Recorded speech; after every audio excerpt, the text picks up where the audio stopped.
that has morphed into something bigger than me. And I like to, I enjoy connecting folks. You guys know I love getting together and having a good time in one way or the other. So this is a way to connect people, network, to form connections, collaborate. You guys know I love collaborating with folks, and I have met some amazing people. One thing that I have a few principles that I formed with this organization that I formed, and one is to save yourself. And one thing that we know is nobody's coming to save you, right? Anything you want to get done, you have to figure out a way to get that thing done.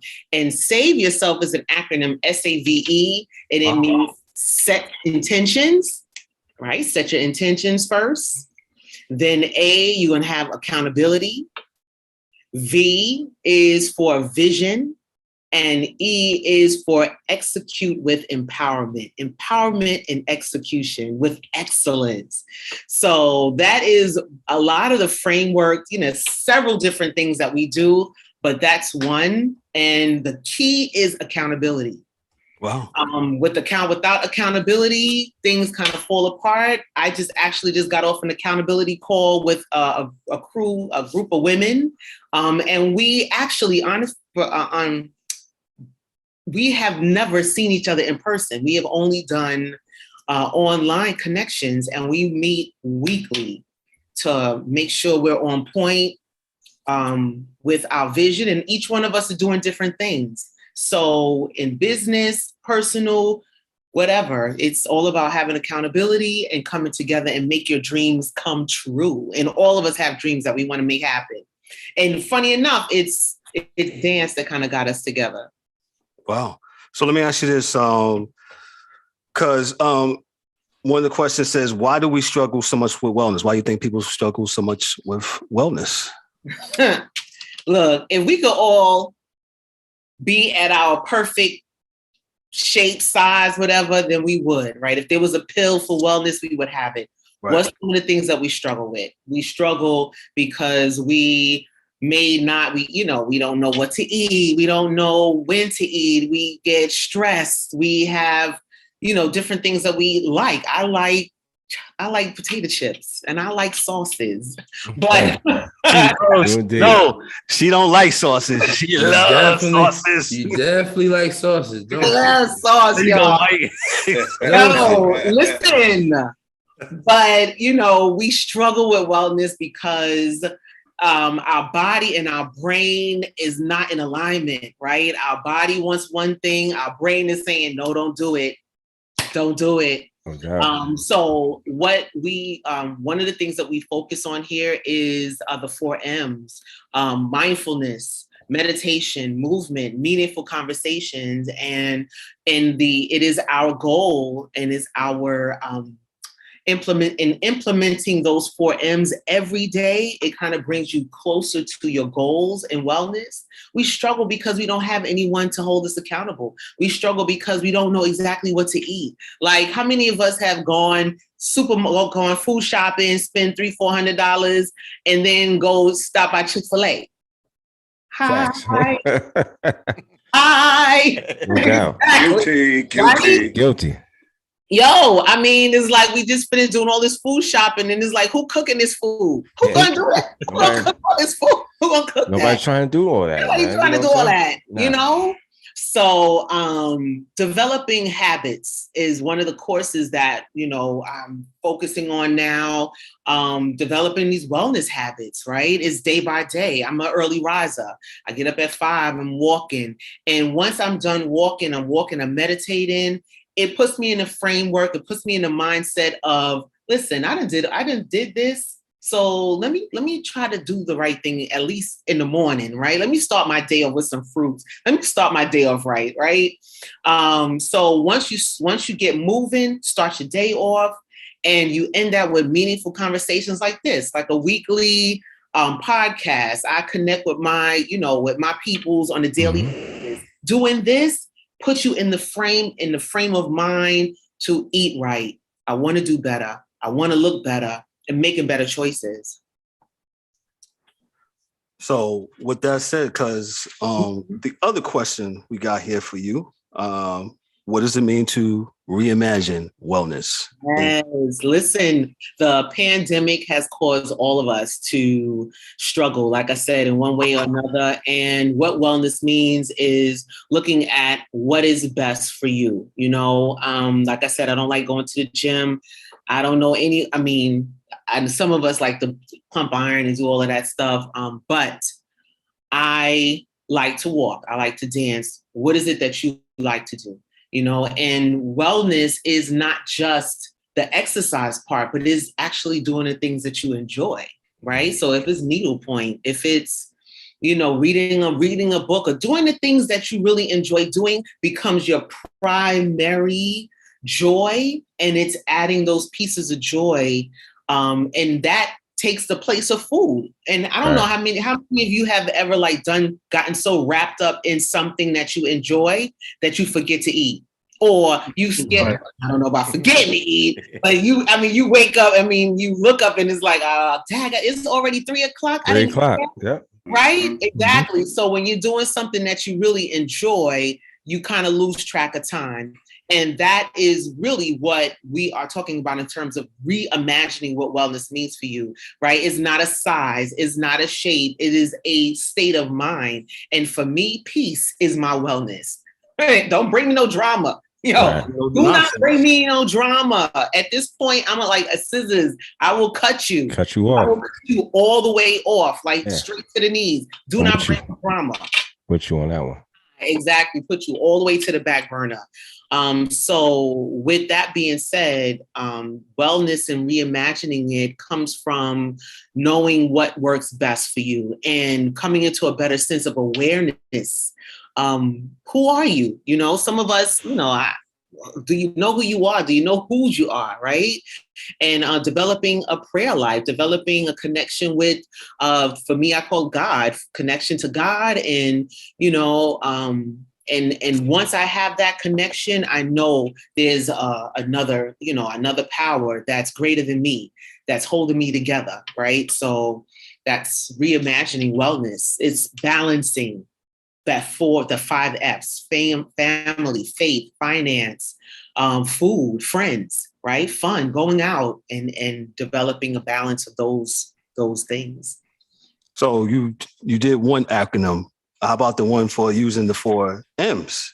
The 4 M's, the mindfulness, right? Awareness of who you are and where you're going, developing a time to sit and think, a point of peace within, and then meditation, right? Words of affirmation. I'm really big on words of affirmation and, a sense of vitality and well-being. And I actually, I use words of affirmation every day, like positive. I'm growing healthy and strong. I actually have words that I, either put up. Some people have calendars. Some people use sticky notes. I do all of those kind of things. And then movement, right? 20 minutes walking, 20 minutes of something that you enjoy, movement of some sort. With the program that I'm doing, I teach dance, right? So I teach moving mobility, right? It's certain things that you remember. It helps you with your memory. You put that together. And that's, helping you in all kinds of ways. And then meaningful conversation. So those are the 4 M's. Got you. So your base, before I get to that, if we go to a Fleek Fitness event on a Saturday morning. Yes, come on. What? First of all, I know it's for women. Are guys invited? Yes, guys are invited. Listen, it is all about, I'm all about women empowerment, but all are welcome. All are welcome. Absolutely. Movement is medicine, and that's for everybody. Movement is medicine. And so you'll see us doing a warm-up. You'll see us you will be learning a routine of some sort of short routine, and then you're practicing that. Right. And so once you practice a routine and something that kind of commits to memory, right, your hormones, your serotonin, your oxytocin, all of those hormones are working within and making you feel better.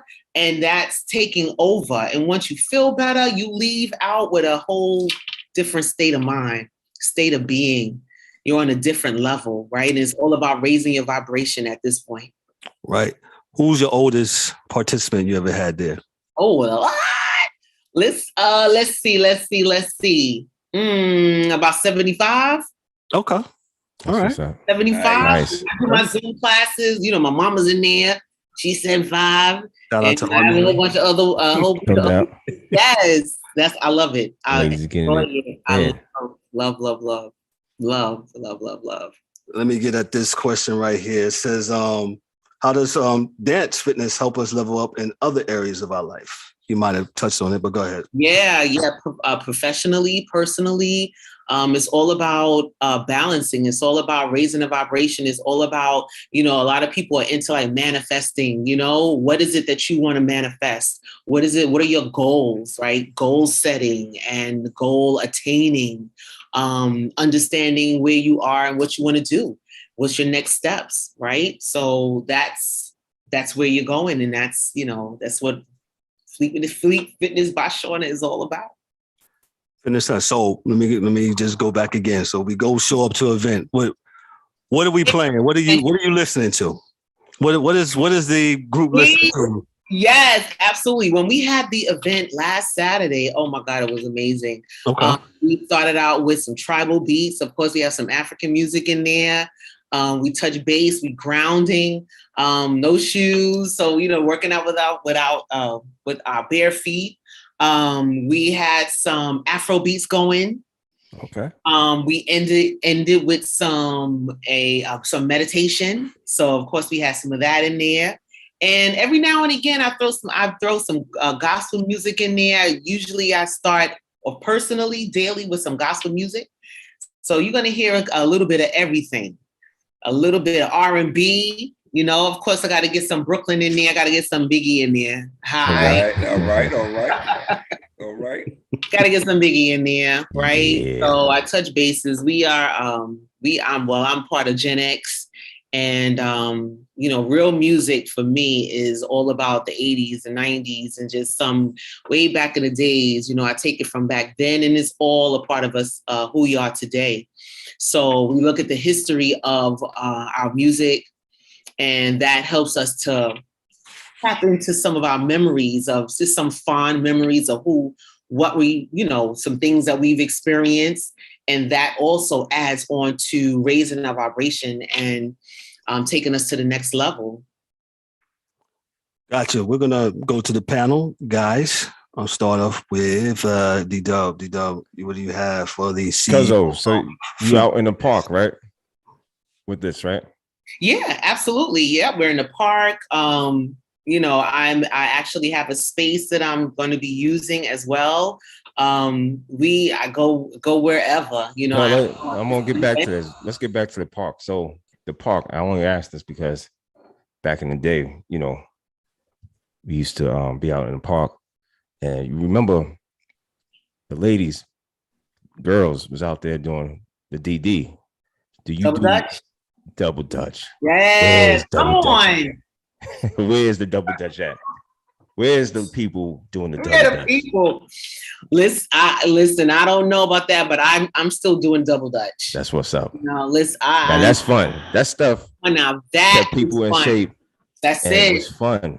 That's it. You don't think about like it being exercise. That's right. Double Dutch, any jump rope, hula hoop. I was out there doing hula hoop as well. All of it. Those are all fun activities. I promote all of that. Stepping, jump rope, whatever it is. Handball. We used to do handball. I don't know nothing. They don't know nothing about no handball. And that's all the stuff that used to feel like it wasn't exercise. It was just it was fun. I'm trying to tell people, do the stuff that's fun to you. That's and you don't have to think about it as being a job, because it a lot of people it is not supposed to feel like a chore. Right. It is not. You should feel like you're having fun, and that way you will keep on doing it, and then you won't have to worry about it. You know what I'm saying? You find like what I tell people, find the things that you like to eat. That's good, and then you don't have to worry about what to eat. Stick with what you like. If it's eating, a lot of people get crazy eating salad, like, you know, like they don't want to eat salad in the morning because it's like salad in the morning. That sounds crazy. Uh-huh. If it's healthy for you, eat what you like. If you so happen to like salad, eat that in the morning. That's right. Fine. That's right. That's right. Nutrition is really big. My thing, another principle is changing your mind, change your body, change your life, right? And it's small changes, big results. I'm horrible with switching up. You know, I'm horrible with introducing new foods. I'm big on staying with what works. But when I do small changes, right, I added some chickpeas to my salad, right? So I added chickpeas and that's some protein. So I added that, and then I, you know, of course I had some sauce. Yeah. And I had that sauce. Gotta have the sauce. Gotta have the sauce. But I had the chickpeas. Come on, I had some hummus. Some hummus. Exactly. And instead of, I don't want to walk away, but instead of having regular bread, I found a bread that has like whole grains in it. There's protein in the bread itself. So I've switched in using that instead, right? And, you know, just made some minor switches. And like I said, I do fruit in the morning. I do fruit until maybe around 1 o'clock. And then I do, you know, one real main meal. And of course, I have to have some kind of snack at the end. Exactly. Gotta do that. Gotta do that. Yeah, no doubt. Right. That's right. That's right. Gotta have a snack. And you know, they say dark chocolate. Good to go. She's up there singing. Mike Mills, what you got for the CEO of Fleek Fitness? Hello. Hey, how you doing? What's up, little cuz? What's going on? I'm chilling. One thing I noticed was I like how your acronyms, some of them had more than one word behind them. That's fire. Just a little thing I peeped. That's right. Right. And you got to get some Mike Mills on that rotation, man. You named all these people. You ain't got none of me with it. I need to bring you. I need to bring you on my Instagram and go live. We need to. I don't know if you're on my Instagram, Fleek Fitness by Shauna, but I go live every now and again, and I bring on guests. And I would love to have you on my platform and just big you up. You know, I'm all about collaboration. I'm all about empowerment and bringing folks to the table we help each other. It's all about helping one another. So come on with it. I'd love to put you in my rotation. Let me interject that. Mike, when she plays that stuff at the Fleek Fitness event, you have to bring You have to give me the clean version.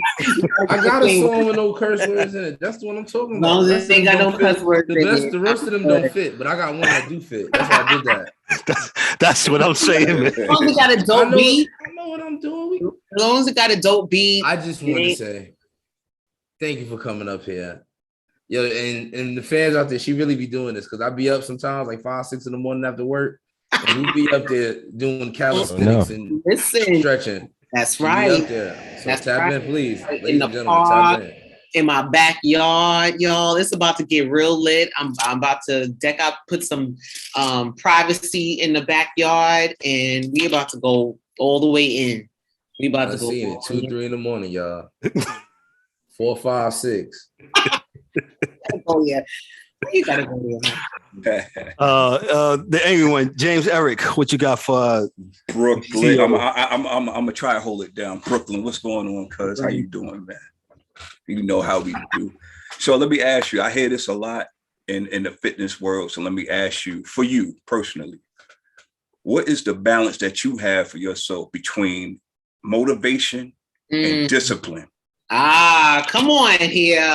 Come on, take it to the high level. It's all about consistency. Listen, if I could tell you, I can't even lie and say that I want to get up at 5 o'clock every morning, but it is automatic. And it takes 21 days to create a new habit. Yes. But it's funny enough that my body is up and dressed before I even realize I'm up and dressed. It's the craziest thing. And I'm up And it's not easy some days, especially in the wintertime. This winter, I don't know what it was. This winter was like brutal, y'all. This winter was brutal, but I was up and doing the doggone thing in the pitch blackness outside doing the doggone thing. It's all about consistency.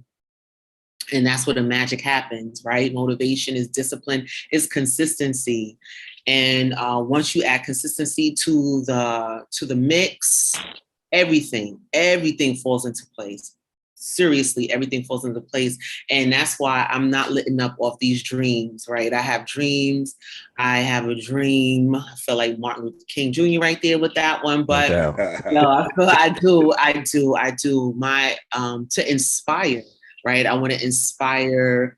My platform is women. I'm talking about women empowerment, but I want to inspire women to go for their dreams, to use wellness and dance as a way to achieve something greater. Like a lot of people, like they don't like to think outside the box. Right? Some people, they want to be kept inside this box. I'm not that. Like if you try to put me in a box, I'll fight you. I'll bite you. I will bite you. I will bite you. Hard, real hard. Do not bite. Do not do that, because I can't function that way. Yeah. And a lot of people, and it's cool. We need discipline. We need to stay in roles. We need to know the order. But tell me what I need to know and let me do my thing. Right? I'll hit the corners. If you need me to hit the corners, I'll hit the corners. But a lot of people do not know how to let themselves go. Right. And one of the programs that we have, Dance Yourself Free, is all about knowing how to let yourself go, knowing how to think, perceiving. Like I learned that there are only two things that you can change in this life. Two. One is your perception and the other is your action. There's only two things that you can change. It's how you perceive a thing and your actions behind that perception. And when you can tell yourself the proper story, because a lot of times we're telling ourselves these crazy stories, like you making up stuff in your head that ain't even there. And once you can address that thing, it's sky's the limit. The sky's the limit, right? You motivation, discipline, perception, right? Along with consistency, that's where the magic happens. It's magic. So We're teaching women how to do that, how to make that magic happen in their life, how to think outside the box, how to go for things that they kind of left to the side, right? A lot, and especially professional women. I find that a lot of professional women in leadership, they a lot of times we have to code switch as women, right? When we are in these professional roles, we feel like we cannot let our hair down. We have to stay a certain way, act a certain way, and you get caught up. You get caught up with that. You don't know how to be free, right? So I teach women how to let yourself go. Let it go. Like, come on. Get a little. Get free.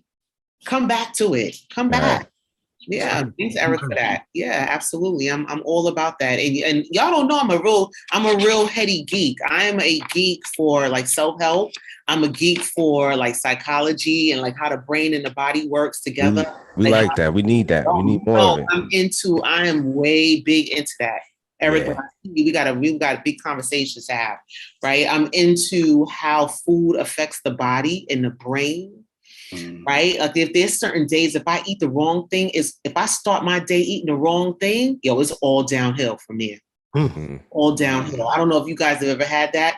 For me, if I start out like eating an orange, it's a wrap. Like I'm eating chips, orange. I'm eating like 5 sandwiches. Like it is all downhill from there. So I have to start the day the way I want my day to end.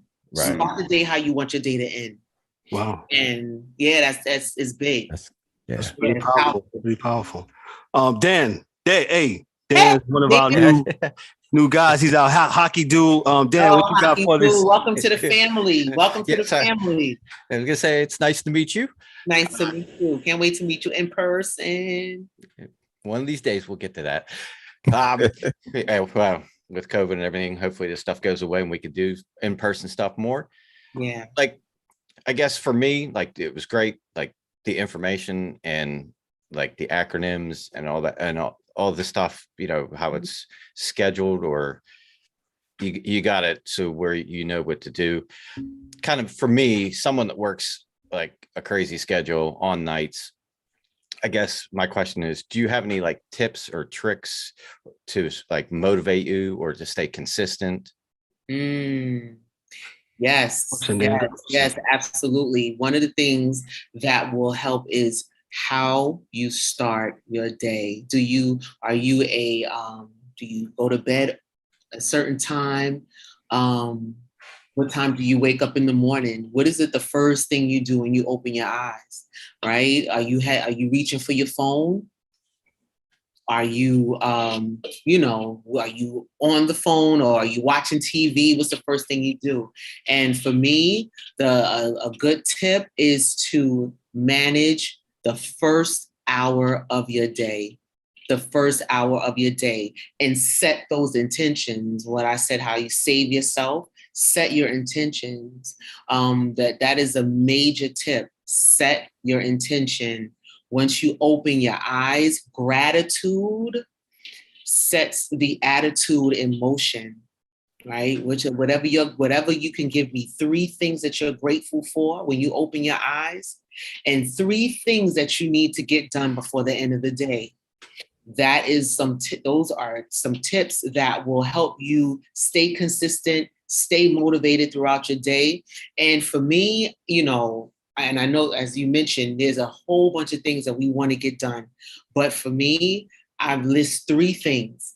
And if I can get those 3 things done, check those off, literally check them off, I have accomplished my task for the day. Anything else outside of that is a bonus, and everything else I can wait for the next day. Gotcha. That's powerful, man. That's powerful, man. Because Dan does work crazy hours, and yeah. He's not a regular 9 to 5 guy. Okay, you're not a regular 9 to 5 guy. Yeah. What you eat matters. What you eat matters. And the message that you tell yourself matters as well, too.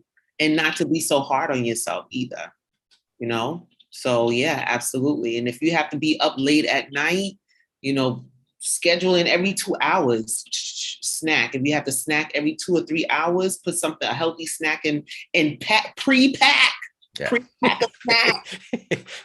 I think that's what you're saying is cool. What they call a meal prep. Yeah, that's absolutely important. I don't know about meal prep, but I do carry snacks. I don't know about meal prep. I ain't gonna lie to you.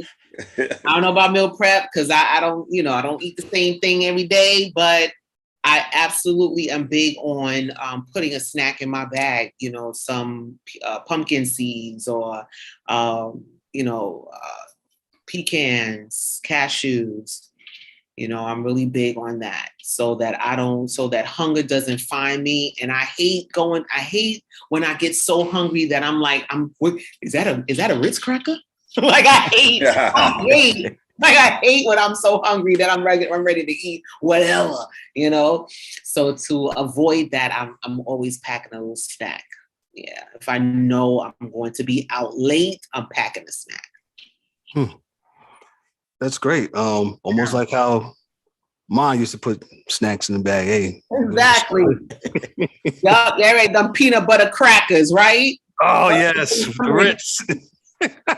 Those Ritz peanut butter crackers. Them things come in handy, Dan. Yep. Put them in a clear plastic bag. And hey, you hungry? I ain't stopping nowhere. Listen, and I'm not too far from eating peanut butter and jelly sandwiches too. Okay. Those are the bomb. Peanut butter and jelly sandwiches. What? When you don't feel like cooking, when you don't eat 1 or 2 of those, and you be good to go. You are good to go. Peanut butter and jelly sandwiches can take your hunger away. That's right. Yes, going back to basics, y'all. We going back to basics. Back to basics.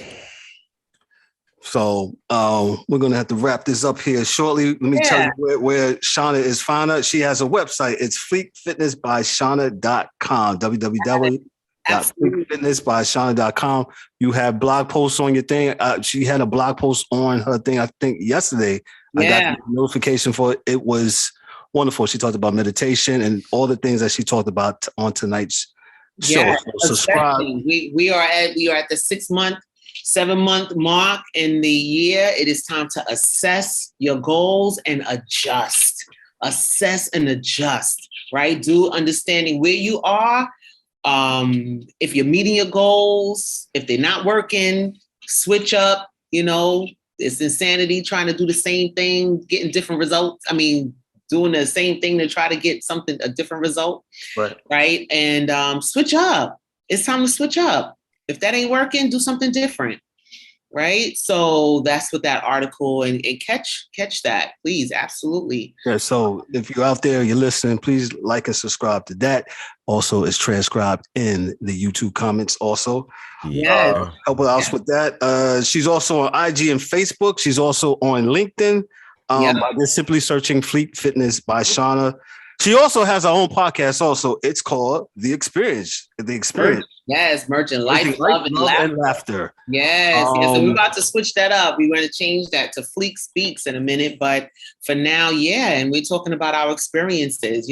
We have had so many experiences in our youth growing up, and it is time to mentor somebody else. It's time to share those stories so that someone else can grow better, do better. Once you know better, you do better.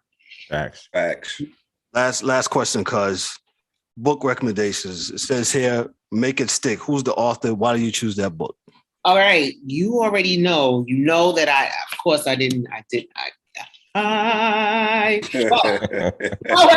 I'm gonna go to another book that I do have on me because that's one of my audio books. This one is Fuel Your Brain, Not Your Anxiety. Correct. You have that on here. This one. It talks about stopping the cycle of worry, fatigue, and sugar cravings, right? So, like I said, I'm a geek for how the brain and the body works together with food. This book is huge, and it's a great workbook as well. It talks about how eating the right food helps your body fuel your body and keeps you going longer. Make It Stick. I don't have the thing in front of me, and I don't want to grab it, but I can definitely put that in your. We'll throw it in the comments. Make It Stick, and Kev, you might want to check that one out as well. Make It Stick talks about the ways in which we communicate our message that helps to make it stick, that helps to make it memorable for other people, how we tell stories, how we can uniquely express our thoughts and to have credibility about the messages that we're giving, and how to tell those stories and how to make them come together in a way that others will understand and remember the information that we're giving out. So that's a powerful book as well. You may want to check that out. And the acronym for that is the word success. Make it stick. Make it stick. Successful. Yeah. Nice. A lot of times people, they use stories. When you use a story to give your message, it's powerful. Gotcha, man. Mm-hmm. This has been really great having you on, man. Yes, absolutely. Hey, she's out of the county of Kings. That's right. Kings. Brooklyn, New York, but she's a queen in the borough of Brooklyn, man. She is the CEO of Fleek Fitness by Shauna, man. Hey, thank you guys for having me. All right, guys. I thank y'all so much. Thank you so much for having me. Hugs and kisses, family. I love you all so much. Love you too, cuz. Thank you for stopping by. For you to come back, because the last time we have you on, we didn't even have this. We just had audio, and you sat here. Right? Wasn't that something? We back at the barbershop, bull jiving and stuff, right? Bull jiving. That's right. In July. We all grown. In July. at the garage. No doubt. Man, she's Shauna Warren, man. Y'all give it up for her, man. Appreciate Yes, you, man. absolutely. I love y'all so much. Thank you so much for coming on, man. Appreciate you, man. We'll catch you. All right, bye-bye. All right. Later. Man, that's pretty cool, man. That's pretty cool, man. That's nice. We had LaShauna come through again. This is her second time coming on the show. She talked about pretty much wellness and staying fit. And we like to touch all areas, and we did it tonight, man. So that's we appreciate her for coming through tonight, man. We're gonna segue right into our next segment. Segment, right? Hey, Dan, the hockey dude, he wasn't here with us last week. He's gonna put a nice bow on the 2022 season, and the NHL draft is going on. So Dan's gonna dive into that. Also, San Jose, is it San Jose? San Jose Sharks got a new general manager. Hey, he's black. Yeah, that's a huge thing. He's first. Got a black guy. Dan, take it away, Dan. Dan, take it away, man. All right. I'm sure you guys talked about this a little bit, probably the last episode, but just kind of recap game 6 there. Like, that's probably one of the better hockey games that I've seen in a while in the Stanley Cup playoffs. As a whole, the entire playoffs, I think, was a W. Like, there was only a couple stinker series out of the whole thing. Other than that, it was really good. And, looking at that game 6, like I said, we were talking, I think it was me and Daryl and Kevin on the phone. And I said, they're probably going to win game 5, Tampa. And then they go back for game 6. I said, but I still think Colorado is going to win this series, whether it's game 5 or game 7 or game 6 or game 7. I think they're just too fast. And then, Tampa, they put up a hell of an effort. Like, that was desperate hockey by them. And I don't know if you guys saw like the injury list after the series was over of who had what injuries. It was half the team. Yeah. Right. Like, I mean, I remember watching the game, and I think it was, Cirelli, or not Cirelli, Cernak, the defenseman. He got hit with a puck. He goes down the runway. And then Ruda, not too long after that, he goes down the runway. And it was kind of funny because I remember watching the post game, and they were talking to John Cooper. I think it was Kevin Weeks was interviewing him. And he goes, what can you tell us about our team? He says, man, these guys just don't quit. They don't give up. He goes, they kept going down the runway, and they kept coming back later when, they go to the trainers, and then they'd be back. And it was crazy. I think I saw at least 3 or 4 of them had like shoulder problems. I think Kucherov, I think his was more of a leg issue, a knee issue. I thought the one funny one was, well, not funny, but it was kind of comical the way they listed it. It was McDonough, who got traded to the Predators here just recently, but they listed his injury as a mangled finger. And I think that's when he blocked the shot, and it went through the glove and must have really just messed his finger up. But that, as a whole, that whole game, like, they fought the entire time. And, there were some issues, I think, with the refereeing throughout this series, where you had the 6 men on the ice, which was comical because Toronto actually had 7 when they scored that. But in this game, I think it was one of those, like we talked, like the referees put the whistle away.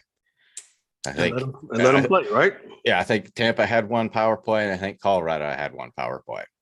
And then after that, it was kind of, your boy's going to play, unless it was absolutely egregious, where someone shot it out of the rink and it was obvious, where someone took a stick to the face. I didn't think they were going to really call much. And I think that the Manson play where, what was it, Belmar, he had the stick through his arm, and he tried to hook the stick so Manson couldn't go up ice, and he just kept going and twisted him. And he was eventually the guy that passed it to McKinnon, who passed it to Lehkonen, who scored the game winner. And everybody was upset about that. It was a flop. It wasn't a penalty. But, I think the great part about it was, like, just seeing how excited Colorado was when the clock was ticking down. I think it might have been Rantanen or Landeskog that was on the bench, and he was trying to jump over the bench, and the player had to hold him like, hey, there's still 10 seconds left. You can't go yet. And then, just how much it meant to them to actually get over the hurdle and hoist the Stanley Cup. And I thought it was great this year. At the end of the game, they had all the media along the boards. They weren't all over the ice, so the guys could actually skate the cup around the ice and not have to worry about wires. So I thought that was really good. And, overall, I would like to see, I would hope that maybe we get some different announcers. It's just personal preference. Some of them I like, some of them, What was it, Sean McDonough? And you're talking about the actual in-game announcers? Yeah, I'm trying to think who was between the He wasn't a fan of Steve Levy and my man, the mighty Messier, Mark Messier. He was not a fan. Oh no, I like Mess. I love Messier. Oh, so are you talking about the analysts, or you talking about? I'm talking the game. The end game. Okay, that's Sean McDonough and not the finals. I'm saying kind of like, because you had so many games at the beginning that you had to have. Gotcha. Okay, a bunch of. You sound like me with Chris Webber. I know your pain.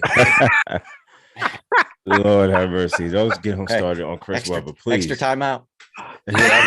Yeah, him. Exactly him. That guy. But it is what it is. It's our first year. I think it was good because everybody could find the games this year. You didn't have to go hunting for them.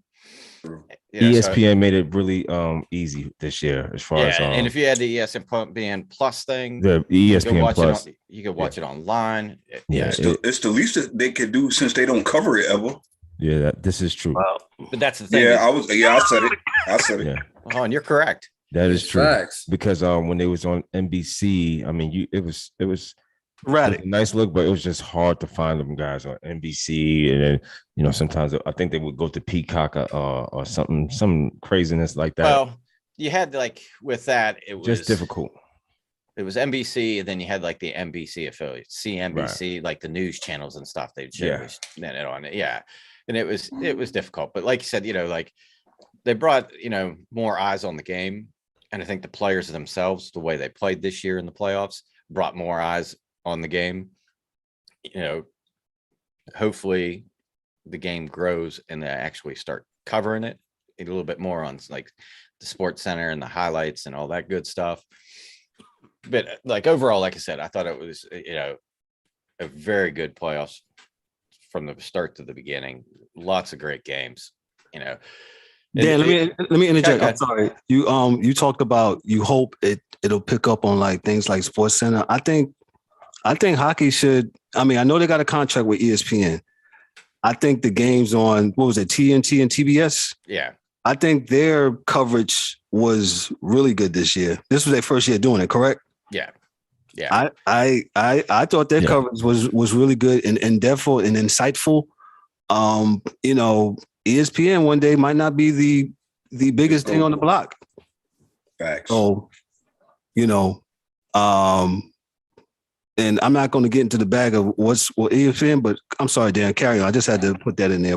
No, you're good. Cause that's a good point. Cause I like Chelios and I like Messier, I grew up watching those guys, but I think the personality of Paul Bissonnette on TBS or TNT's broadcast is just awesome. Liam McHugh, I like him from when he was with NBC.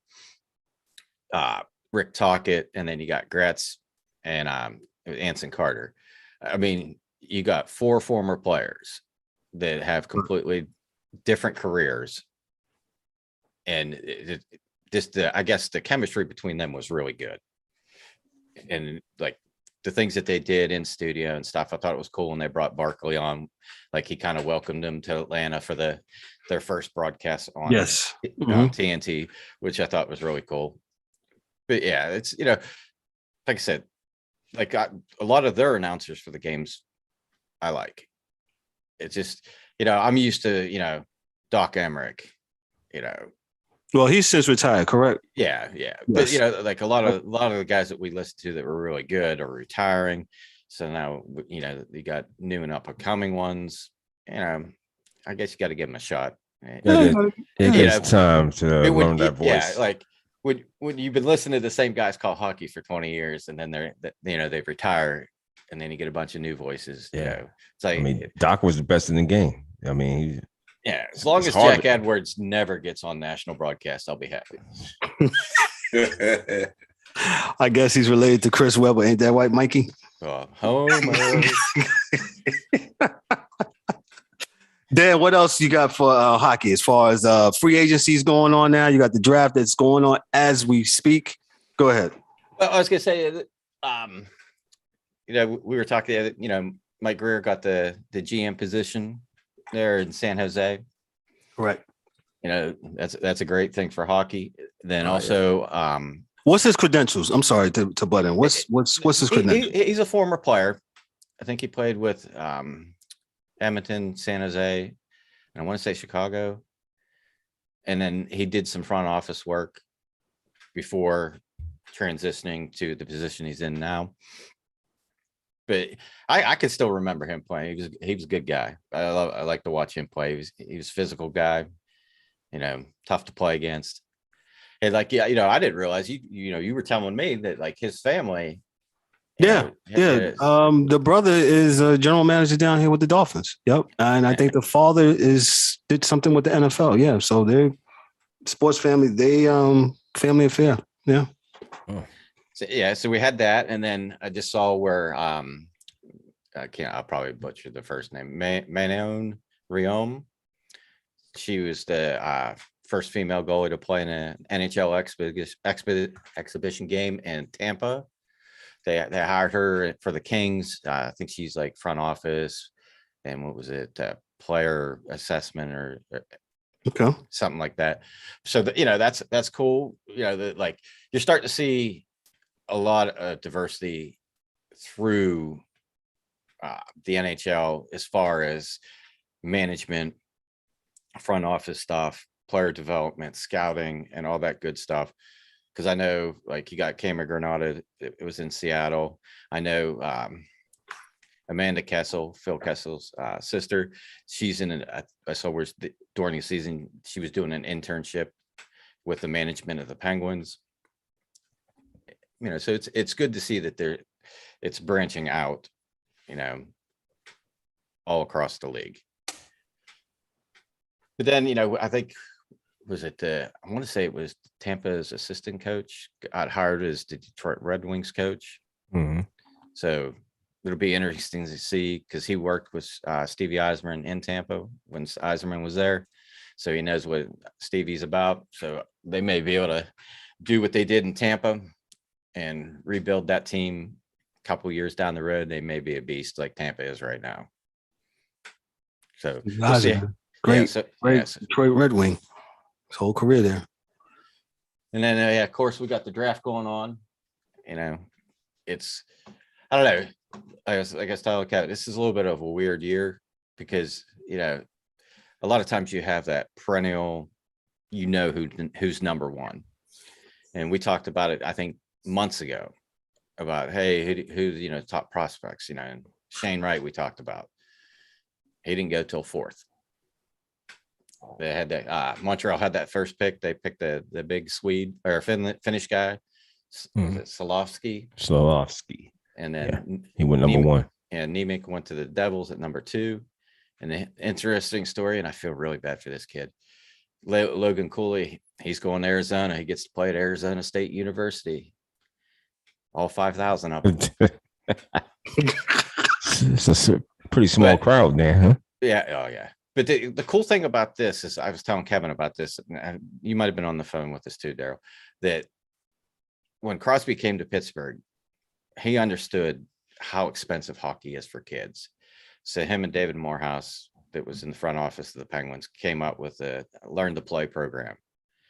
And those two fronted the money for all the equipment for all the kids the first year to come in to the arena and learn to kind of skate and play hockey, to kind of get them interested in the game. You know, some followed up with it, others didn't.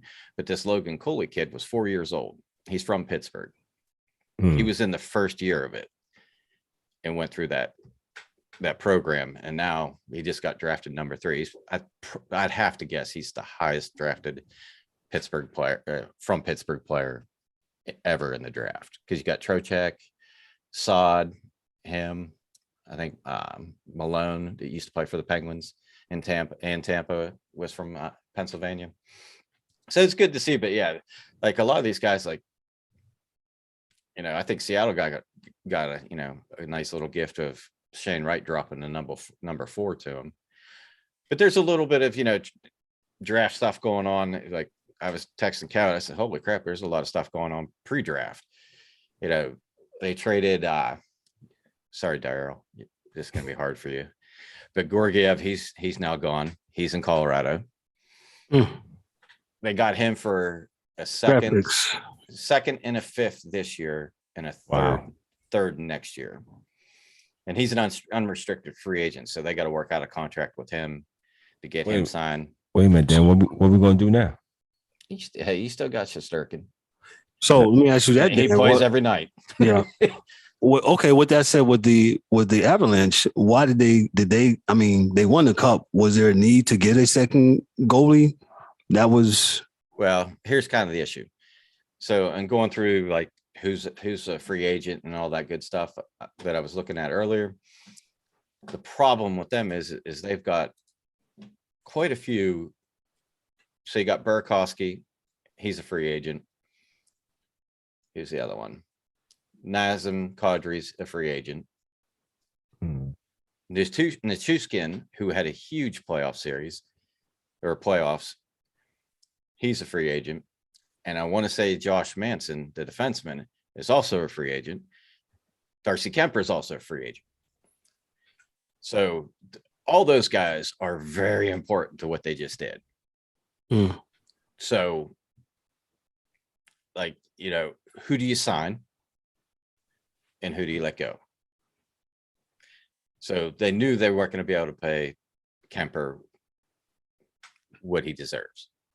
So they got your goaltender, your backup goaltender, who's really good. And he's a UFA or RFA, so restricted free agent. So I think they have more of a structured contract type thing, kind of like rookie deal for those players. So they can kind of gauge what they're actually going to spend on him. You know, at the top of the scale, even if they pay him the full amount, they know what the number is. That gives them a number to go with their cap that they can now work on who other, you know, these other guys they want to keep. But that's a, you know, after the series, I was talking about, you know, I wonder, you know, how it's going to be for them. But when you got Landeskog, Cale Makar and McKinnon, and, you know, these guys all signed, right? And, you know, it's going to be, you know, hard to beat them even with them, you know, even if they lose all 5 of those guys. So I think Kemper's going to be gone. I think he's going to go somewhere else. Let me ask you this, and you brought it up a lot, and you said like the last 3 years, the Lightning played a lot of hockey, and it probably caught up with them at the end, with the injuries, but they made a hell of a valiant effort. What do they do going forward? Well, it's interesting because they've already made moves. They traded McDonough to the Predators to kind of shed some salary so they could get some cap space. Andre Palat is a free agent for them. So, you know, do they, you know, can they re-sign him, or do they got to move on to someone else? I'm trying to think even who else. I don't think they're as nearly as bad as far as who they need to sign the star player wise as anybody else. Yeah, I don't really see. I think Palat was the only name I saw, like big name I saw on this list. But I mean, for them, you know, you just got to retool a little bit. You know, you went out and you got Hagel, you know, you got some pieces. It's just, you know, they kind of circumvented the loophole, the cap last year when Kucherov sat out almost a whole year, and they put that money on the long-term injury reserve. But yeah, it'll be interesting. Like, they really don't have to change a whole lot because, you know, they just got a year older, and, you know, really for them, they really just need to miss the playoffs this year to get that extra. I hate to say that, but just to get them rest. Yeah.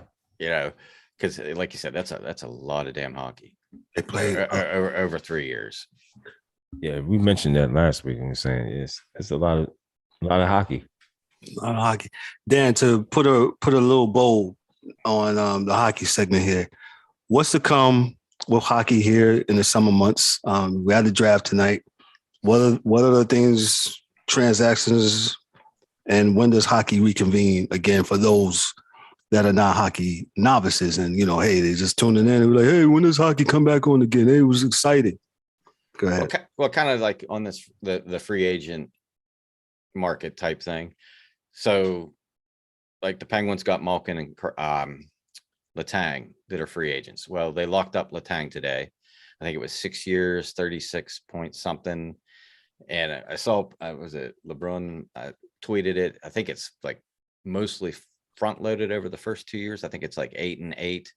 And then it kind of drops down the 4 point something the last few years. So they got him taken care of. Now it's whether or not they can keep Malkin, what they need to do to keep him. And then if you sign him, then there's no chance that Raquel is going to be able to sign. They just don't have the money.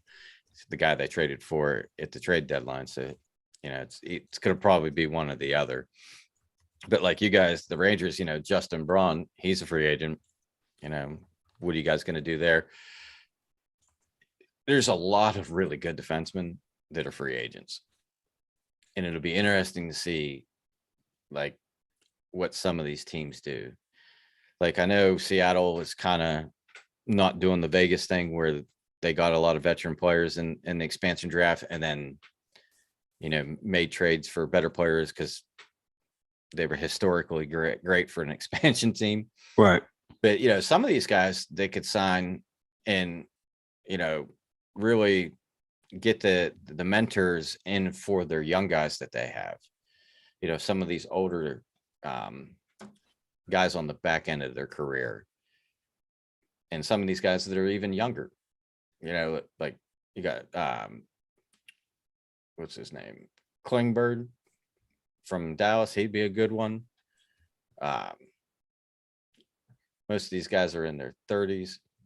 Subban's not going back to the Devils. So, they could probably pick even Keith Yandel. He's probably not going back to the Flyers. So it'll be interesting. So we got a week. Well, yeah, 6 days that teams that have free agents have the opportunity to re-sign those people before they hit the open market. So it'll be interesting to see who can get deals done. And it'll be interesting to see too the rest of the evening this evening what happens with this draft, if anybody gets moved, so that they can free up space to sign their own guys, or if they send people to get the rights to some of these guys that they know they can't sign. Some of these teams that are real close to winning in the playoffs, they got a chance to, in this little window to pick up some really good players. They're going to have to pay them, but they can get better quick. So it'll be interesting to see, once the 13th hits here and free agency opens, you'll probably see, a few signings the first day, and then because there'll be a couple dominoes. There'll be some people that every team's coveting, and then once they sign, then they'll have their plan Bs. Appreciate that. Hey, just want to mention my man East Coast Gridiron for coming through tonight and hanging out with us for a little bit. Appreciate you, man. He's in the comments. He said he's a Dallas fan. He's a Dallas Stars fan. Dan, what you got for my man East Coast Gridiron about the Dallas Stars, if anything? Oh, I mean, I really, think that the Stars. What was it? The bubble that they made it against Tampa, or was it the year before? Might have been the year before. Might have been the year before. But I mean, they kind of, I don't know. At one point, they had 3 like top tier goaltenders. Like I think they had Holtby, Bishop, and the other guy, and Ottinger came in as the goalie and ended up being, playing most of the year for them and getting them in the playoffs. What do they do with Klingberg? Are you going to sign him or are you going to let him go? And then the other interesting piece on that is Robertson, the forward. I think he's a restricted free agent. You know, there's always the possibility of someone putting that offer sheet out. I'm sure they would match it if someone did, but you know, they just need a couple of pieces. You know, they still got Ben, they still got Sagan. You know, they got a good team. That's kind of like one of these teams out. You know, I was talking about, like, once free agency hits, you know, depending on how much cap space they could pluck a Palat from Tampa Bay. You know, give them a little bit more that, you know, maybe Tampa can't afford to pay him. You know, Johnny Gaudreau's out there. You know, well, not yet, but there's a possibility of him being out there. Right. You know, and David Perron's another good one. You know, there's some really good players that are going to hit the market probably, that they got a good chance to bolster their team if they're willing to go that avenue. Gotcha. Dan, that's all you have for the hockey, right? I'm sorry, didn't mean to cut you off. Anything? If you had anything else, did you have one? I think that was it. Okay. That's our hockey dude. That's Dan K with the hockey stuff. Dan, when is I know what I meant to ask. You know, for those when does hockey reconvene again? For those that don't know, and all that stuff, training camp and all that. Well, at October, I'm going to say it was either the 6th or the 13th is when I think the regular season for the Penguins starts, and then probably like they do like a rookie camp, or like the draftee camp, like probably early September, and then they'll come in like mid-September, late September, and play, or like have camp, and then I think we play 6 preseason games, and it's like 2, 2, and 2. I think, you know, we play like Buffalo, Detroit, or someone close. So usually that's what usually ends up happening. Like towards the end of September, they get into the preseason games, and then like either like late first week, second week of October for most teams, that's when the season will start for them. Because I did see a hilarious tweet, and I can't remember who the person that originally tweeted, like, says, this just out, NHL season's, you know, start of the NHL season's been announced. I would say not Jack Johnson. What was the other Johnson? Eric Johnson. I think it was a picture of him, and he's like, I'm not mentally ready for this. Because they literally just got done playing, and they're announcing the season starting again. So that's, you know, imagine his response, and that's the first cup he's got, and he's played, like, I think 16 years, I think, and that's his first one.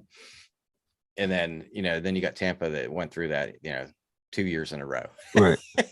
So the NHL, they kind of went a little further this year because of the Olympics. Is that correct? They the Olympic schedule, and so that made it a little bit more. No.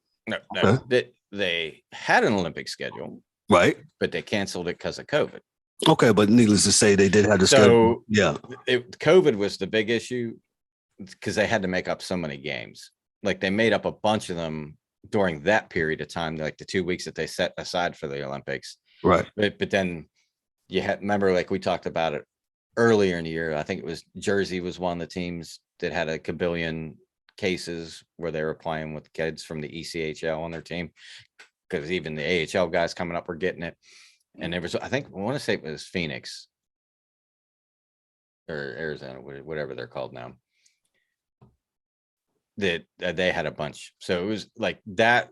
The COVID thing really is what pushed it later in the season. Gotcha. Okay.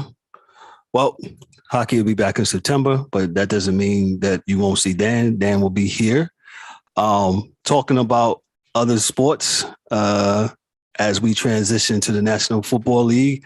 Hey, as we talk about Dan's fellow AFC counterparts, the Cleveland Browns, according to the Athletics, Zach Jackson and Joseph Parson of the Athletic. The Cleveland Browns traded quarterback Baker Mayfield to the Carolina Panthers on Wednesday. The Browns will reportedly receive a conditional 2024 fifth-round pick that could become a fourth rounder based on playing time. and the two teams will split his salary. Mayfield will have to play 70% of the time for the Panthers to give up a 4th-round pick in 2024 instead of a 5th-round pick.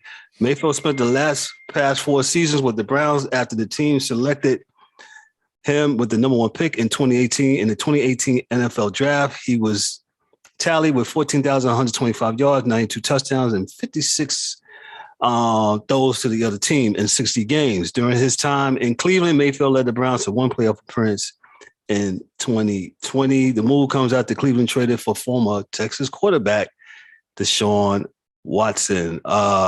With that said, Mike Mills, who's a Baltimore Ravens fan, what do you think of this move of Baker Mayfield? The Browns either must know something we don't know.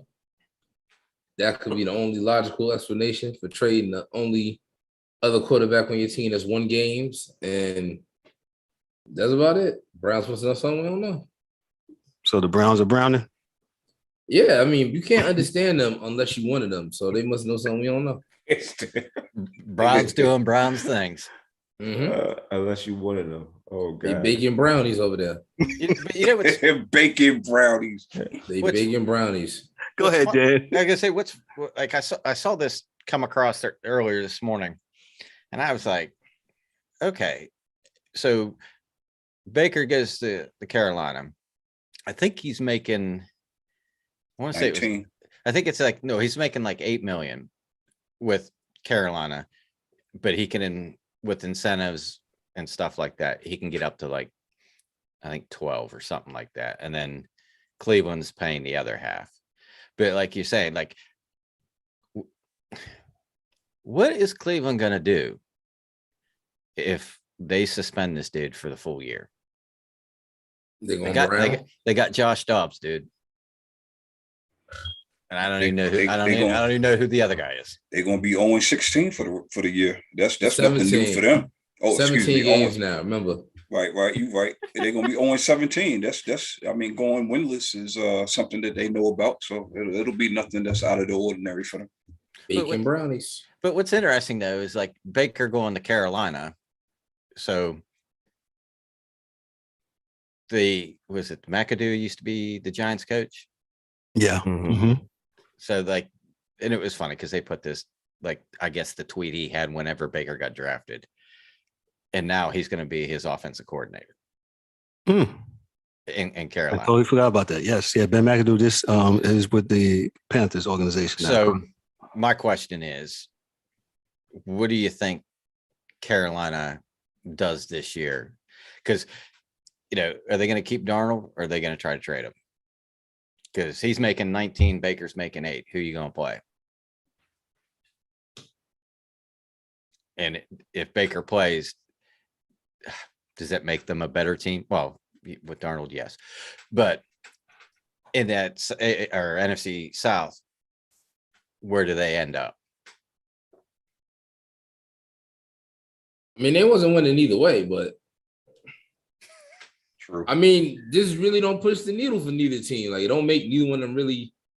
I mean, it stops the Browns from having a stopgap until they figure out whatever's going on with Deshaun Jackson. So that's why I'm like, just some Browns move. Watson, not Jackson. Deshaun Watson. Oh, yeah. My bad. They cousins. I mean, what does there really say about this deal? Well, it was a deal, in my opinion, it was a deal that had to be made for both parties. The Browns had to make this move because you already shitted on this man, and you're going to come back and ask this man pretty please to be your quarterback for the rest of the year. That wasn't going to get done. It wasn't going to work. That wasn't going to work for the locker room. He's a professional. Whatever. And then on the flip side for Carolina, you've seen what it was with Sam Darnold. All you could do is give these guys a chance, right? Sam Darnold's had his chance. Yes, we all know what happened with him with the Jets with that horrible coach. Okay, we give you a fresh start. You get hurt. You're always hurt and all this other stuff. So you bring Baker in. It's a win really for Carolina because they don't have to pay the full the full amount of his contract, and they only gave up a fifth and maybe a fourth. That's a win for them for a quarterback. So you got 2 quarterbacks. This is the funny thing. You got 2 quarterbacks that went top 3 quarterbacks in the draft. that if y'all can't get it right, then there's something wrong with you, not the player. And another thing too, me and Darryl was talking about this earlier. We got to stop with the Baker Mayfield slander, simply because somebody named me all of the head coaches and all of the offensive coordinators this man had in 4 years. On top of that, he played hurt last year. Keep counting, Darryl. my point exactly. So you can't really expect a young quarterback to come into the league and do well, Daniel Jones, and do well, Jason Campbell, and do well in their first 3, 4, 5 years with multiple offensive coordinators and multiple head coaches with a terrible organization. Take it away, Kev. Yeah, Eric, you said a mouthful when it comes to that stuff. You mentioned Jason Campbell and other notable quarterbacks who's had multiple offensive coaches, offensive coordinators, and head coaches. And as we stated before, we had a former NFL player here, my man Gene Fenor. And he played on the defensive side of the ball. And he mentioned to us that day, hey, he was our only NFL sider. He said that book for the defense was this big. So I can only imagine. And he said it. The offensive side was even bigger. Right. So, the quarterback, he's got to mentally be prepared. He's got to memorize all that. He's got to know all of that. He's got to know all the cadences and God knows what and all the protections and all the protections, all the schemes. So you're doing this every year. How fair is that to him? And, and my devil's advocate, well, he's a professional. Well, yeah, he's a human being too. You know what I'm saying? And how much capacity can, one person absorb if you keep on changing the scheme, the playbook every year? How fair is that to Baker Mayfield? But I will say, let me just, I forgot one other point. I will say, devil's advocate, if Baker Mayfield does not go to Carolina and outright win the starting quarterback job, then Mikey is 1,000% correct that the Browns knew something that all of us didn't. We probably hinted to it, but. Well, there's a caveat to that, though. How's his shoulder? If he's healthy enough to play. That's true, too. I mean, if he's healthy and he gets beat out, yes. But if he, because, think of it this way, they got 27 million, maybe 30 million in 2 quarterbacks. Half the league or 3/4 of the league are paying their starter more than that.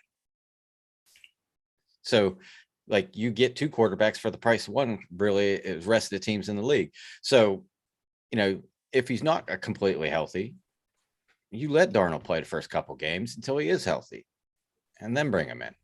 I think a healthy Baker Mayfield, a healthy McCaffrey, somewhat of an offensive line, I think they'll be okay. The defense is solid, pretty solid, I think. Yeah, I just think their offensive line and not having McCaffrey really killed Darnold last year. Would you say that? I'm sorry, Dan. You said the offensive line. Well, yeah, that was another problem.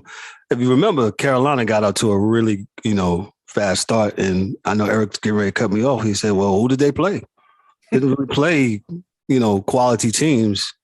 And before you know it, Carolina was 3-0, and then they was 3-5 and 3-6. And let's bring Cam Newton.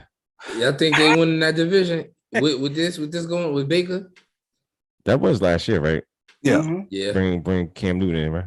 Okay. Yeah. Yeah. Listen, man, I'm not going to beat up on Carolina. At least they are trying to win. They are trying. At least they went and got a quarterback. They understand that they need a quarterback.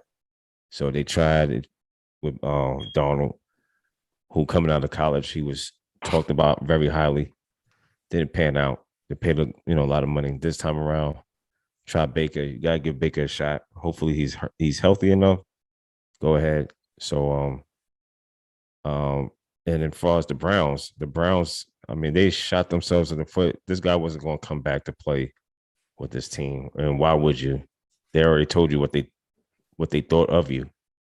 So I didn't see him coming back, even though the Browns are in a situation now because they got with the whole Deshaun Watson fiasco. So I think we're going to wait and see. I'm not going to jump out the window. I know this is a heavy rotation in the mainstream, but I'm going to just let it play out for a minute and see what we got. Hopefully, I mean, I heard wide receivers on the Carolina Panthers was talking.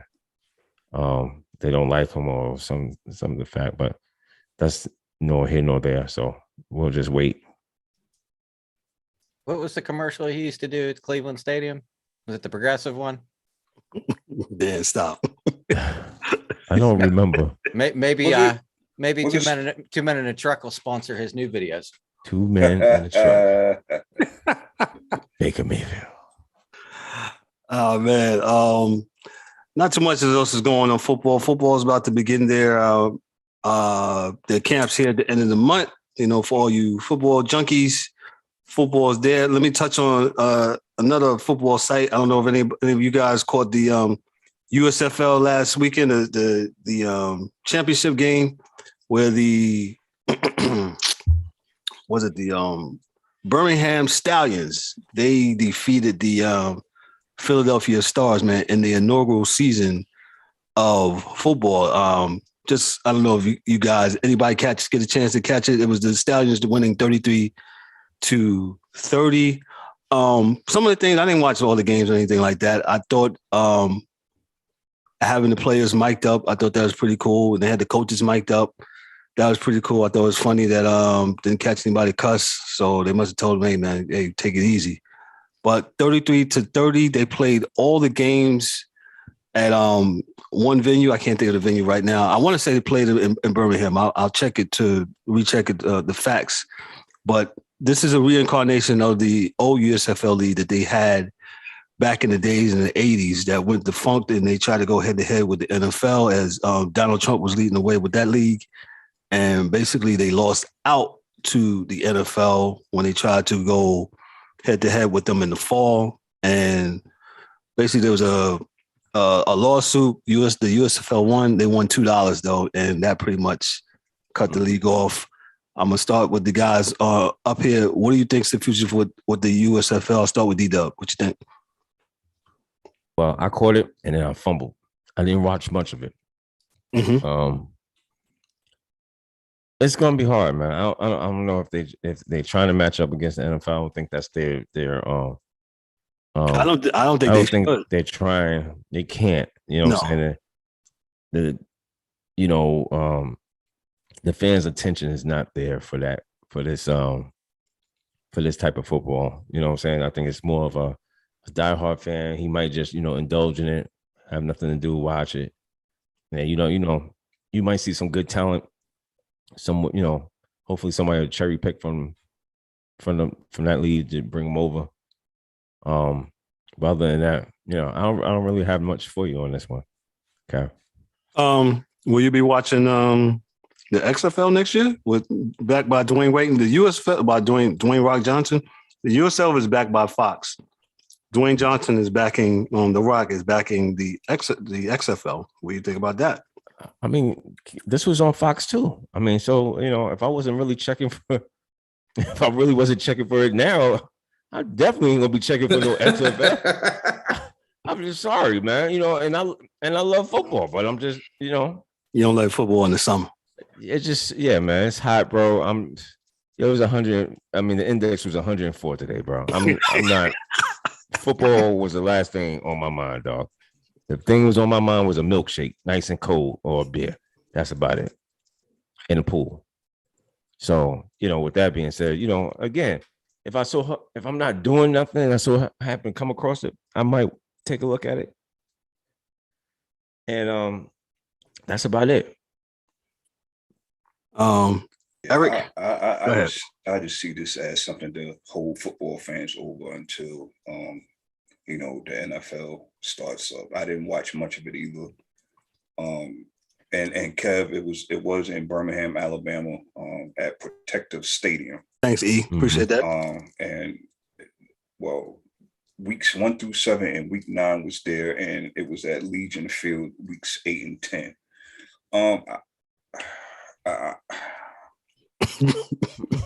I'm like D-Dub, man. Football is kind of synonymous with cold weather, rain, and all this other stuff, man. You ain't thinking about football, especially in our age. You ain't thinking about no football during the summer.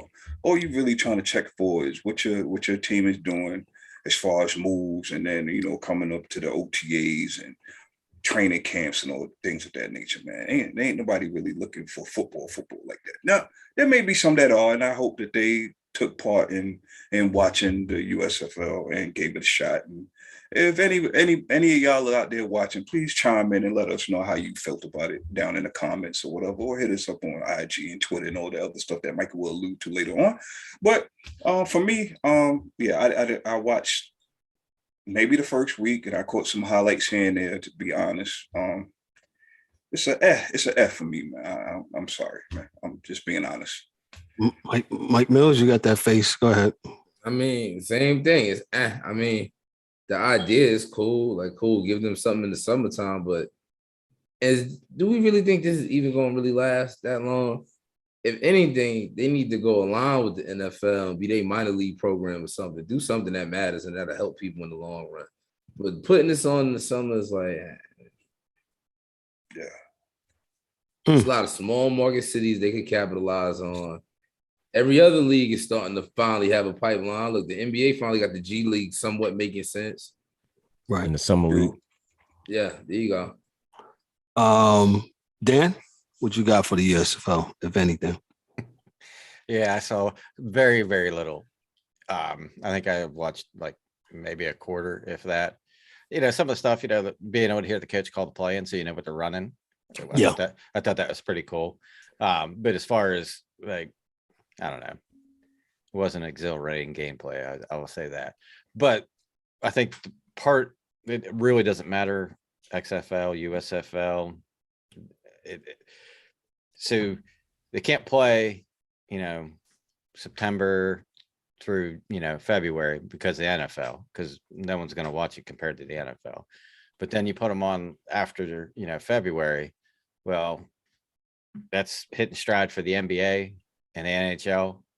So like, most people that are football fans, might be a basketball fan or a hockey fan or, whatever. So a lot of that attention goes to the other sports. So there's really not a big window, because then right after that, baseball starts.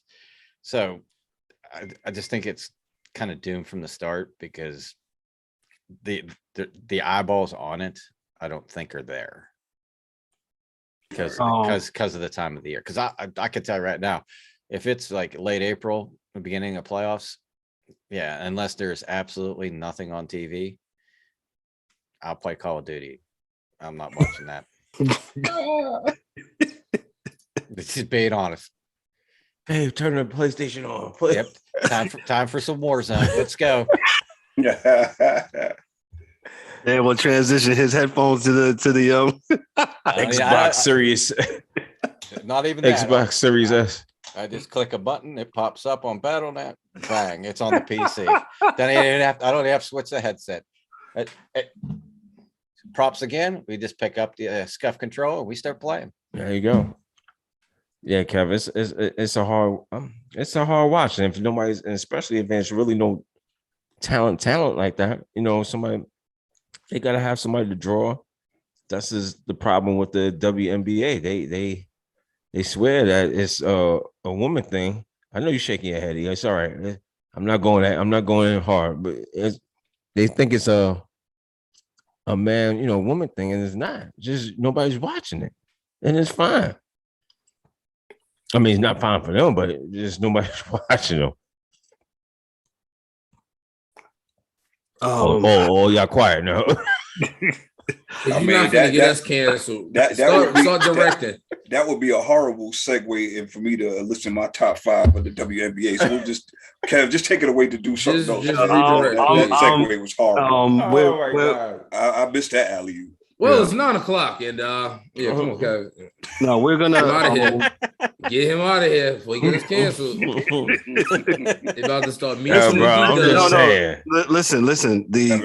I think the XFL, the USFL and the XFL, like Mike Mills said, if you're not doing some kind of developmental league where you're helping the players ascend to the next level, what's the point to be playing in that hot ass summer?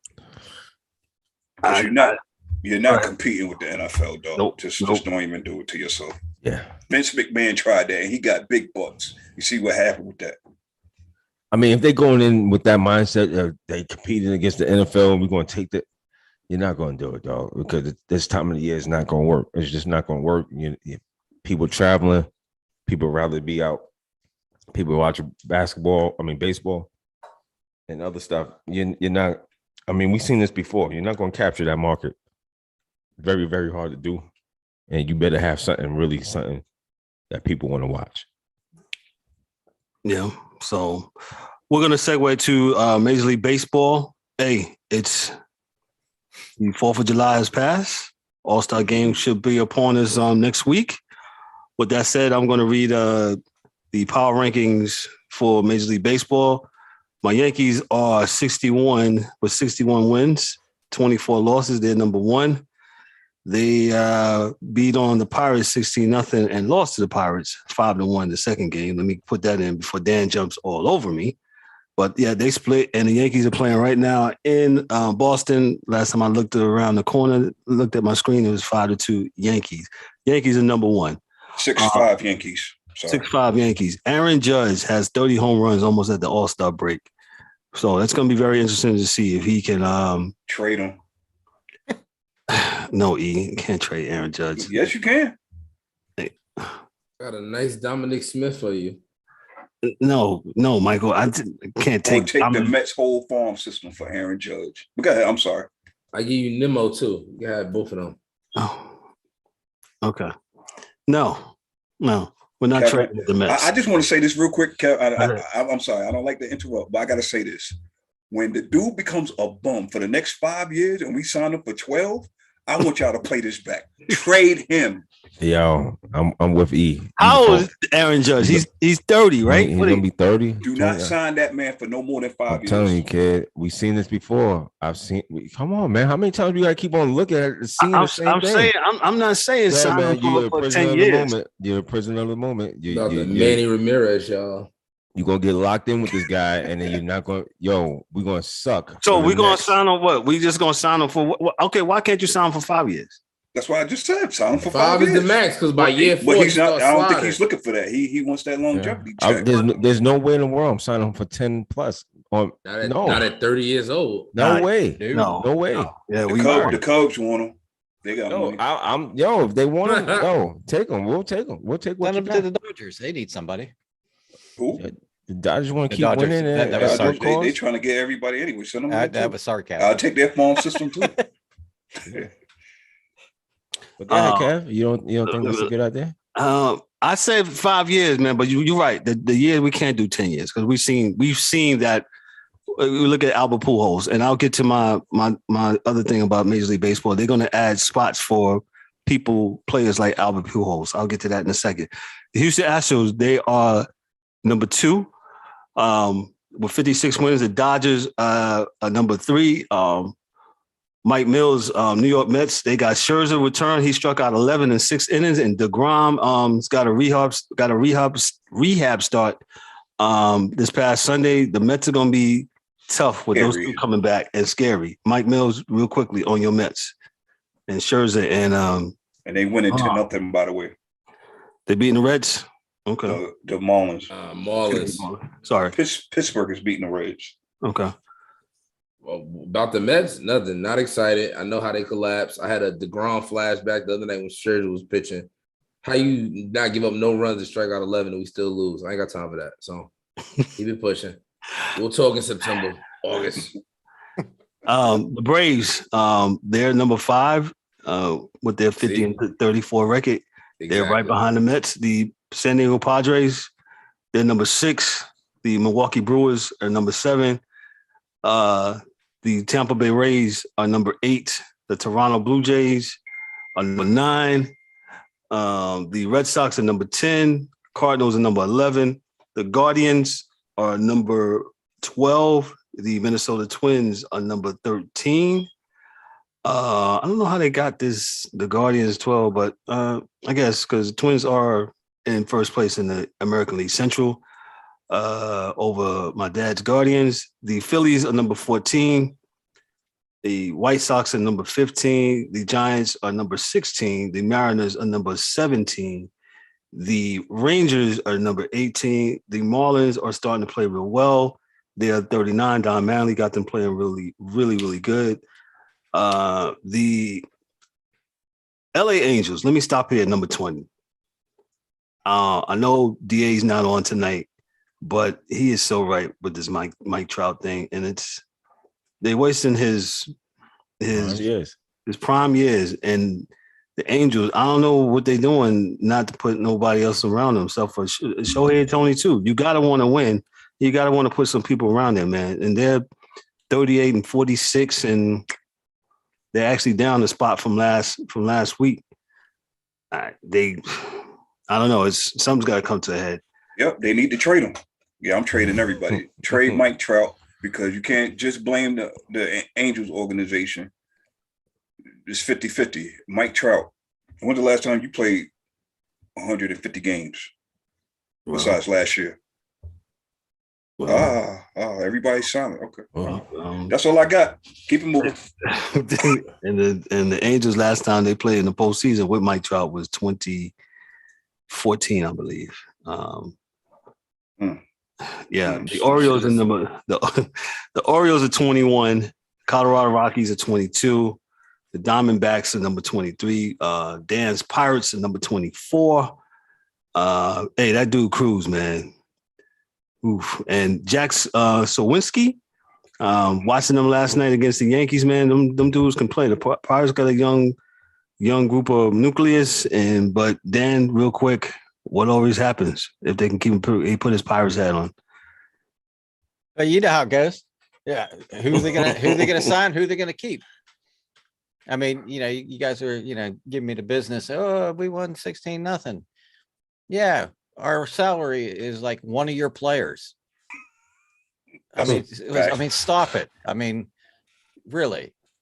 I'm sorry, Dan. I'm sorry. Hey, I mean, we're doing the best we can with what we got. I feel bad for all the Pirate fans in Pittsburgh that, every time we get these young kids and they start developing and then poof, they're gone. Mm-hmm. But hopefully these guys are all in around the same time, so that we can kind of keep them together for 4 years, maybe 5 years, and see them progress. And it's like I would say, like, generally that's how games go for us in the past, where we get blown out the building. We lose 7-0, 8-0, 10-0. But this year is kind of a different story. That was like an anomaly for the year. Most of the time that we've been losing, we've only been losing by a run or two. So, they're showing progress. They're getting better. Whether they keep them, we would have to probably give you all of them for Mike or Aaron Judge. But, it is what it is. We can just hope that, they see that, we can make some money in the playoffs if we actually get there and keep these guys. Hey, at least you got a top 5 ballpark. That's great view. Watch the Yankees hit home runs out of them. You just sit back there behind home plate. It's like watching the fireworks go off.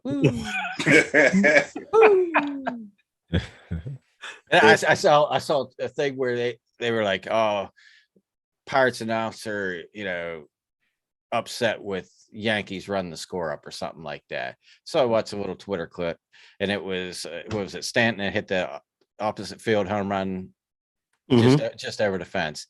And and of course they had the second baseman Van Meter pitching, because I think we were only it was a somewhat closer game in the 7th inning, and then the wheels fell off. I think the one dude they brought in got 1 out and gave up like 8 runs. And then they had the two grand slams they gave up. But he was like, The announcer, you could just hear it. He's just like a fan of the Pirates, like the rest of us. He's just like, oh, this is ridiculous. And I don't think he's complaining about them running it up more than he's like, why are we throwing a fielder in the pitch? Don't we have 25 guys in the bullpen that we can pitch? Let's be respectful. And I think that's the kind of thing that irritates me about baseball. Like, they just give up and then they put a position player out there. Well, what do you think it is? It's like the first base coach throwing batting practice. That's why the harder they're throwing it. Right. And they just dropping bombs on us. Because that's I even told Kevin, I said, so how many are you going to put on us tonight? Because you're going to beat us by at least 10. And that was the first game. We ended up winning. I ended up winning, right? Yeah. Then I had to text something back, and then we got smoked. Yeah.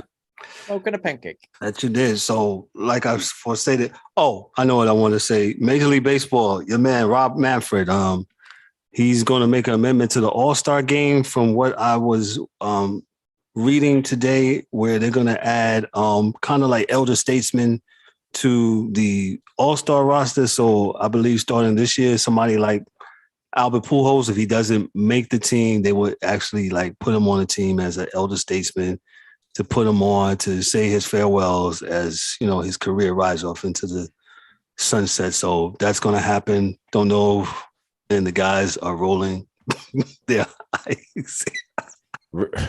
Who says I'm retiring? I mean, I was just about to say that. Said about the Dirk Nowitzki, them boys. Yeah, you were just gonna put me out to pasture? Like, I didn't say I'm retiring. I think that's something. Dirt. I think that's for a venue at their home park playing with their team when they are ready to go. You don't do that at an All-Star game. But come on, man. Whatever. Hey, they brought participation trophies to the All-Star game. Yay! Yeah. That's what we're doing now? Okay. So what if I come back next year and have an amazing year and I was the statesman the year before? I don't make it back? Or they gonna give me that spot again? I mean, surprise. I mean, like, yeah, you might have something like Tom Brady, right? Yo, come on, man. I think, again, these gimmicks, Stop man. touching stuff. Leave the gimmicks to, like... Used car salesman. DA, used car salesman. Come on, man. I hear like semi-pro. Like, stop it. So that's what Major League Baseball is. It looks like headed. So I couldn't find it where are they implemented this year or going to be for next year. But I think, hey, if you make the team, you should be voted in, and that's it. But the vote is a whole nother thing because your man Tatis, Fernando Tatis, he hasn't played one game. He leads the All-Star voting in one game. So the fans, they're going to vote for who the fans are going to vote for. I think it should be a combination of both the fans and the players. So, you can have a little bit of a balance. So let me segue, and we're way over the time, but that's okay. We're going to just 2 minutes. 2 minutes. 2 minutes. The NBA, real quick. Everybody's rolling their eyes. Hey, they got free agency going on. Mike is just black the screen. Daryl's black the screen. I guess the show is over. Hey, talk about these basketball players. Go ahead, man. Mike. Man, I just say that. Go ahead. No wonder nobody's kids goes outside to play hockey, baseball, or football like that. Everything is basketball. And judging by the contract that one Mr. Jalen Brunson just got, no disrespect to the man or the player.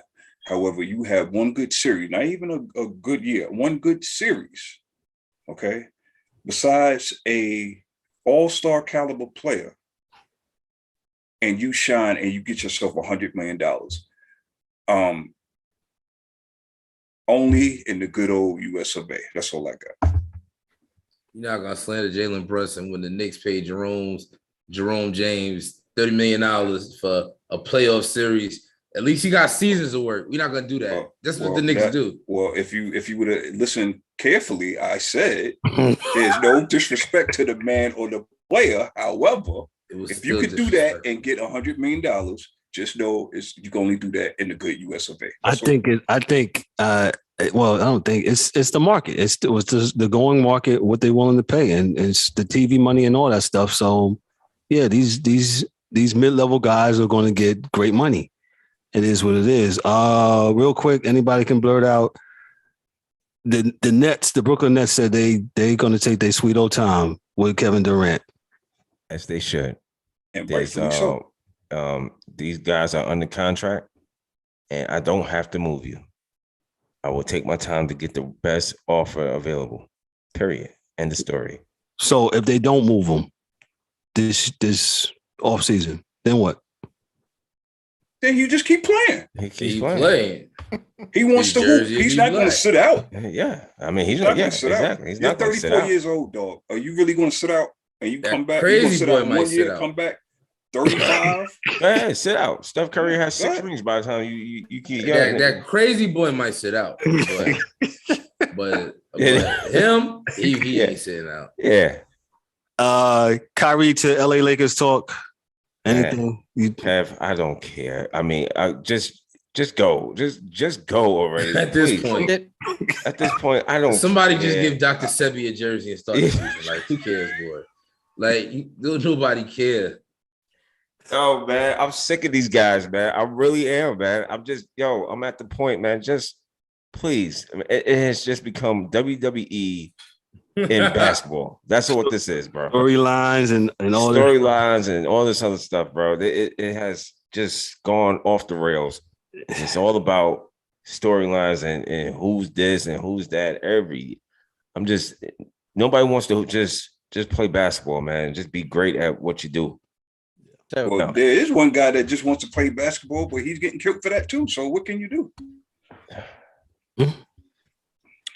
so did Kyrie opt back into his contract? Yes, He he did. did.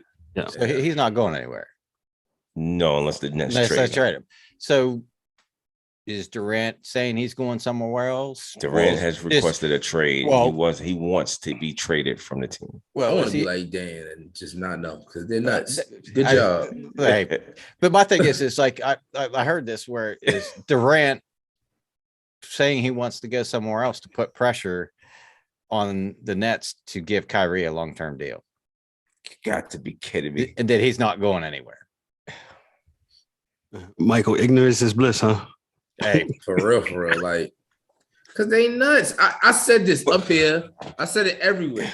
That shit wasn't going to work because KD too sensitive and Kyrie is crazy.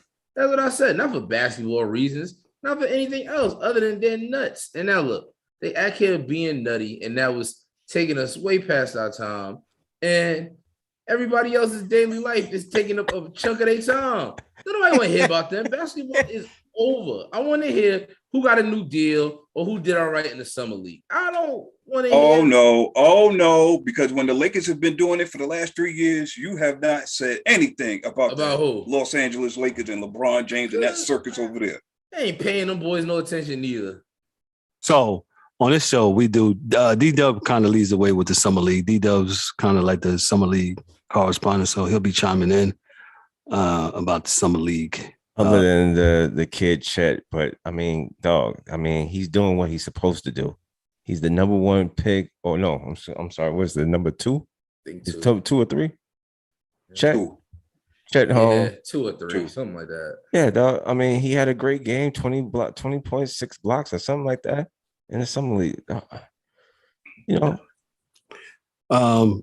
D-Dub, we're going to segue real quick. We're going to end the show real quick. Boxing. Anything on the boxing front this summer? Nothing right now, man. They still trying to get this Bud Crawford and Errol Spence together. Still no word on that. So it's a wait and see thing. Nobody, hold on 1 second. Or there is a fight or two coming up this month or next month, I believe. I think it's this month. But nothing like, all world or must see. Gotcha. Vargas and Soyo. Yeah. Nothing PBC, Showtime. So, you might want to check that. That's this weekend, actually. That's the 9th. Okay. Saturday night. So we'll see. Cool. DW, he's our boxing correspondent. Mike Mills. We're getting ready to get out of here. Mike Mills, do your thing. Where can we be found at? Everywhere the angry man said at the end of the introduction. I have one more question. How does David Fisdale keep getting jobs? But that's about it. Sir, I told you You missed it last week. We addressed it. Yeah. I said that he has a relationship with Dwayne Wade and them boys, and Dwayne Wade is a co-owner or minority part owner or whatever of the Utah Jazz. So it's a Jazz job. That's why they traded Gobert and about to blow it off. That guy, that looked like some Fisdale stuff. You had to just dig in a little bit, but that's how he got a job. So say less. I'm sorry. Now back to everywhere that the angry man said at the end of the introduction. Any major platforms that you listen to podcasts on, that you listen to music on, YouTube. You can connect with us on Facebook, Instagram, TikTok, even Twitter, anywhere that you consume content. We are there to be consumed at. Pause. All right. That's what's up. Also, we got our website, sportschaserspodcast.net. You do a Google search, we come up. Look for blog posts so you can read at your leisure.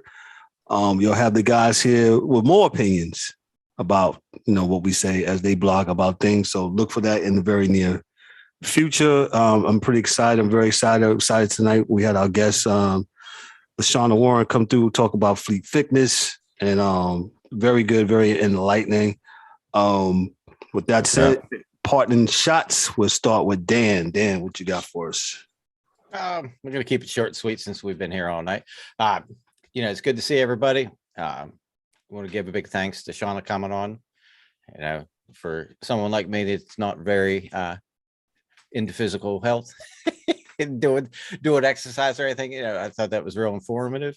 And with all the crap that's going on in the world, hopefully everybody can be kind to each other. That's all. Gotcha.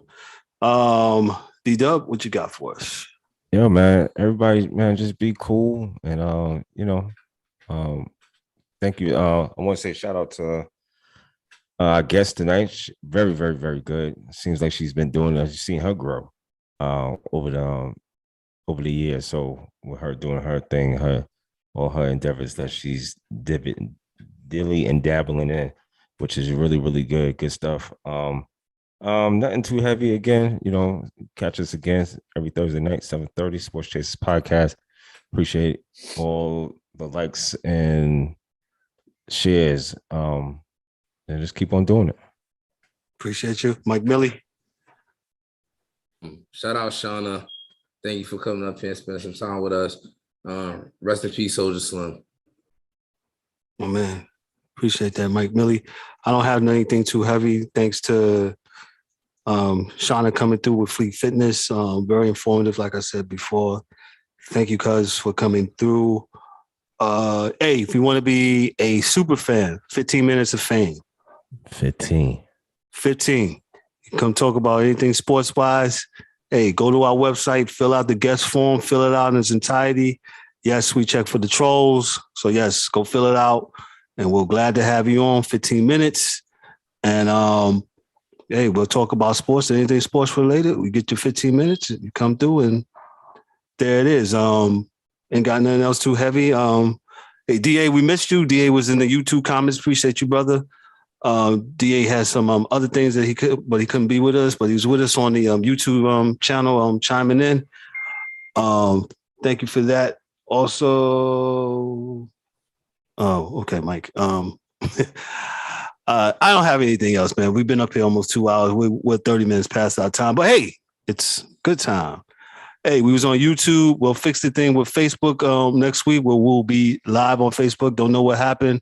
Got to talk to the engineer, and I'm the engineer, so I got to talk to myself, see what happened. Without that said, hey, on behalf of myself, I'm Kevin L. Warren, your host and moderator. For Dorian D.A. Albright in his absence, James Eric Warren, don't know where the angry one went to. Might have got cut off. Storms in there. Difficulties in his area. For James the angry one Warren, Mike Mills, Daryl D. Del Warren, Dan the hockey dude. Again, I'm Kevin L. Warren, your host and moderator. Yo, this is the Sports Chasers Podcast. Y'all be good, be blessed. Peace. See y'all later.